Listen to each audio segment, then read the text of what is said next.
জাকিয়াজ কিচেনে আজকের আয়োজনে রয়েছে উজবেকিস্তান ফিলাপ বা উজবেক পোলাও। আসসালামু আলাইকুম বন্ধুরা, কেমন আছেন?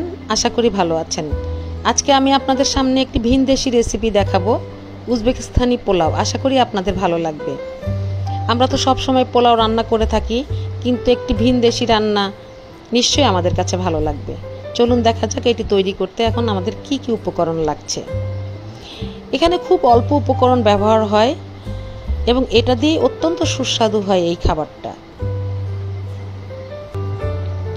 আমাদের লাগছে চিকপিস সেদ্ধ করা, আস্ত রসুন, আস্ত জিরা, গোলমরিচ, মাংসের ফ্যাট, গাজর, বিফ, কিশমিশ, পেঁয়াজ, তেল।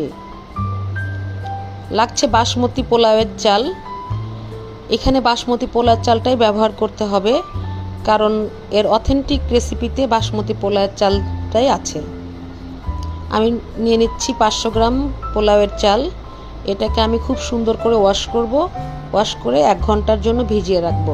আপনাদের হাতে সময় থাকলে আর কিছুক্ষণ বেশিও রাখতে পারেন। দিয়ে দিচ্ছি তেল, দিয়ে দিচ্ছি মাংসের ফ্যাট। এই রান্নাটাতে তেল এবং মাংসের ফ্যাট দুটোই ব্যবহার হবে এবং এটাতেই এই রান্নাটা খুবই সুন্দর হবে। আমি মাংসের ফ্যাটটাকে ভালোভাবে ভেজে নিচ্ছি। এখানে রয়েছে বিফ 750 গ্রাম। এই 750 গ্রাম বিফ প্রায় এক একটা টুকরো 250 গ্রাম করে কাটা আছে। আপনারা চাইলে কম বেশি করে নিতে পারেন। উজবেকি পোলাওয়ে এই বিফটাকে আরও বড় করে দেওয়া হয়।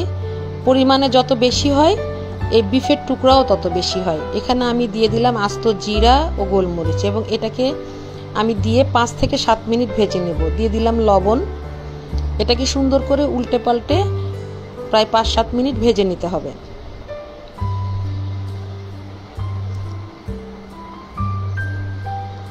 যখন এটা বেশি রান্না হয় তখন এটার মাংসের টুকরাটাও আরও অনেক বড় হয়। আমি এখানে ঢাকাটা তুলে আবার নেড়ে দিচ্ছি। দিয়ে আমি গরম পানি দিয়ে দিলাম। গরম পানি দিয়ে এটাকে প্রায় 40 মিনিট ধরে আমি সিদ্ধ করে নেব।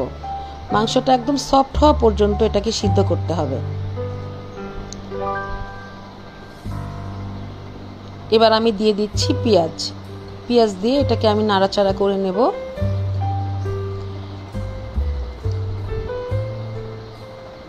দিয়ে দিচ্ছি আস্ত রসুন,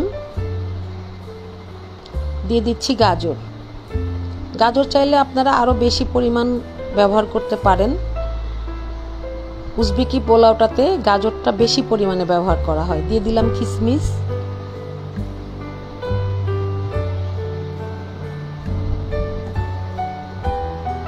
এবারে দিয়ে দিচ্ছি চিকপিস। চিকপিসটা কিন্তু সিদ্ধ করে নিতে হবে। দেখুন দর্শক, এইভাবে তেলটা যখন একটু উপরে উঠে আসবে ঠিক তখন আমরা পোলাওয়ের চালটা দেব। এই বাসমতি চালটা দিয়ে একদম সুন্দর করে উপরে সমানভাবে বিছিয়ে দিতে হবে। এটা কিন্তু উল্টাপাল্টা করে নেড়ে দিলে হবে না, এটা একদম উপরে সমানভাবে এটাকে বিছিয়ে দিতে হবে। নিচের পানি এটাকে সিদ্ধ করবে এবং উপর থেকে দিয়ে দিলাম আমি গরম পানি। এই গরম পানিটা পোলাওয়ের উপরে আধা ইঞ্চি পরিমাণ উপরে থাকবে। এবার আমি 5 মিনিট পরে আলতো হাতে নেড়ে দিচ্ছি। জাস্ট চালটাকে উল্টায় দিলাম। এই কাজটা খুব সাবধানে করতে হবে। এবার আমি দিয়ে দিচ্ছি কাঁচামরিচ, গোলমরিচের গুঁড়ো।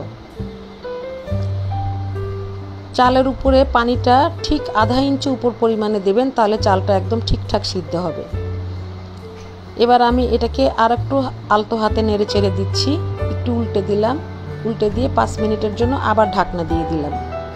এবার আমি ভালোভাবে গাজর সহ সব কিছু একত্রে মিশিয়ে নিচ্ছি। এটাকে খুব সাবধানে করতে হবে যেন চালটা ভেঙে না যায়।